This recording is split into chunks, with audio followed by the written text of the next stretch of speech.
Assalamualaikum warahmatullahi wabarakatuh. Halo semuanya.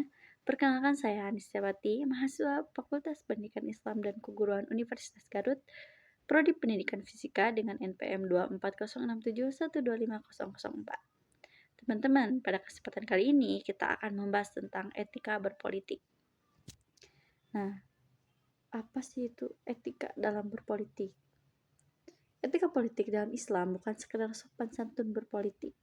Ia adalah sistem moral yang mengatur bagaimana sih manusia memegang kekuasaan dan menjalankan pemerintahan.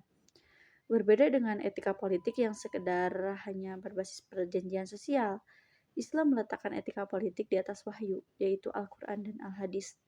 Artinya, keputusan politik seorang pemimpin bukan hanya dipertanggungjawabkan di dunia, tetapi juga di hadapan Allah Subhanahu wa Ta'ala. Jika etika dihilangkan, praktik politik akan berubah menjadi makiavelistis, politik tanpa moral dan tujuan, menghalalkan segala cara. Karena itu, Islam menolak pendekatan politik yang memanipulasi rakyat demi kekuasaan. Nah, selanjutnya, dalam Islam ada beberapa nilai pokok yang menjadi pedoman kegiatan politik. Pertama, tentunya tauhid, yaitu keimanan. Semua tindakan politik harus menjadi bentuk pengabdian kepada Allah. Pemimpin tidak boleh sombong, absolut, atau anti kritik karena kekuasaan adalah amanah. Yang kedua, keadilan. Nah, setelah kita mempunyai keimanan, kita harus adil dalam politik. Kebijakan harus adil kepada seluruh umat tanpa membeda-bedakan status, agama, ekonomi, atau suku. Ketidakadilan adalah sumber konflik politik. Yang ketiga ada amanah atau trust ya. Pemimpin adalah penanggung jawab urusan publik. Korupsi, nepotisme, dan penyalahgunaan wewenang adalah bentuk pengkhianatan terhadap amanah. Yang keempat ada musyawarah atau syuro. Islam menolak otoritarianisme. Keputusan harus diambil melalui diskusi dengan rakyat atau perwakilan. Yang kelima ada persaudaraan dan kesetaraan. Politik harus mempersatukan, bukan memecah belah. Manusia setara di hadapan Allah, bukan diukur dari harta atau kekuasaan.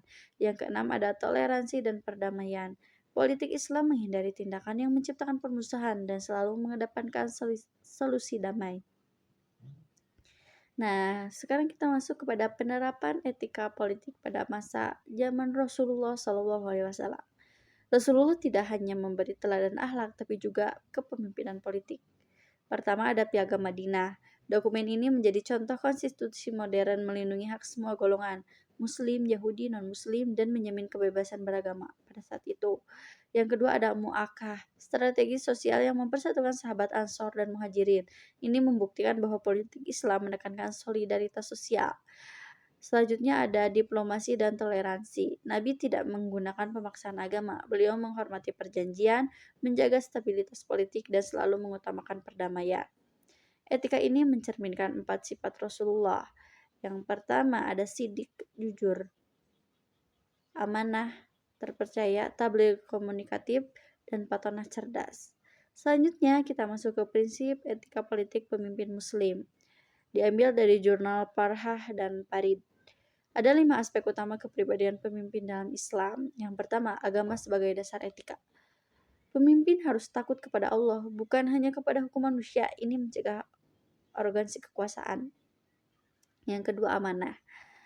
Jabatan bukan hadiah atau hak keturunan, tetapi tanggung jawab politik. Menurut Ibnu Taimiyah, orang yang meminta jabatan tidak layak mendapatkannya.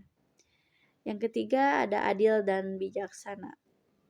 Nah, pemimpin harus memutuskan perkara tanpa diskriminasi, memperjuangkan rakyat kecil, dan menghindari kezaliman. Yang keempat, cerdas dan berkompeten. Bodoh atau tidak ahli adalah bahaya besar dalam politik. Rasulullah mengajarkan bahwa pemimpin harus memahami bidangnya. Yang kelima, musyawarah dan toleransi. Kepemimpinan yang otoriter bertolak belakang dengan Islam. Musyawarah adalah bentuk penghormatan kepada rakyat. Yang selanjutnya ada sejarah etika politik Islam, diambil dari jurnal Ethics and Law. Nah, di masa Nabi dan Khulafaur Rasyidin, etika politik dijalankan pada masa Umayyah dan Abbasiyah, muncul intelektual besar seperti Al-Farabi, Ibnu Sina, Ibnu Khaldun yang menyusun teori etika pemerintahan. Yang selanjutnya ada kesultanan seperti Utsmaniyah membangun institusi Majelis Syuro, sistem hukum adil, perlindungan rakyat. Namun sejarah juga mencatat penyimpangan ketika pemimpin menyalahgunakan kekuasaan. Ini menunjukkan bahwa Islam mengajarkan etika, tetapi penerapannya tergantung manusia. Yang selanjutnya ada etika politik Islam di era modern. Etika Islam tidak hanya memiliki masa lalu, tetapi solusi masa kini. Kepemimpinan transparan dan berintegritas. Yang selanjutnya ada demokrasi inklusif, pengelolaan konflik secara damai, perlindungan hak minoritas, adaptasi terhadap globalisasi. Di Indonesia, etika politik Islam harus harmonis dengan Pancasila dan konteks budaya lokal. Tujuannya politik yang adil, demokratis, dan berkelanjutan. Nah, jadi teman-teman, politik itu bukan hanya rebutan kekuasaan. Dalam Islam, politik adalah amanah yang harus dijalankan dengan keadilan. Nabi Muhammad mencontohkan lewat Piagam Madinah bahwa pemimpin harus melindungi semua golongan, bukan cuma yang setuju dengan kita. Karena itu, pemimpin harus jujur, bertanggung jawab, tidak korupsi, dan mengambil keputusan dengan musyawarah. Mungkin sekian yang dapat saya sampaikan. Kurang lebihnya mohon dimaafkan. Billahi taufiq wal hidayah. Wassalamualaikum warahmatullahi wabarakatuh. Sampai ketemu lagi di video selanjutnya.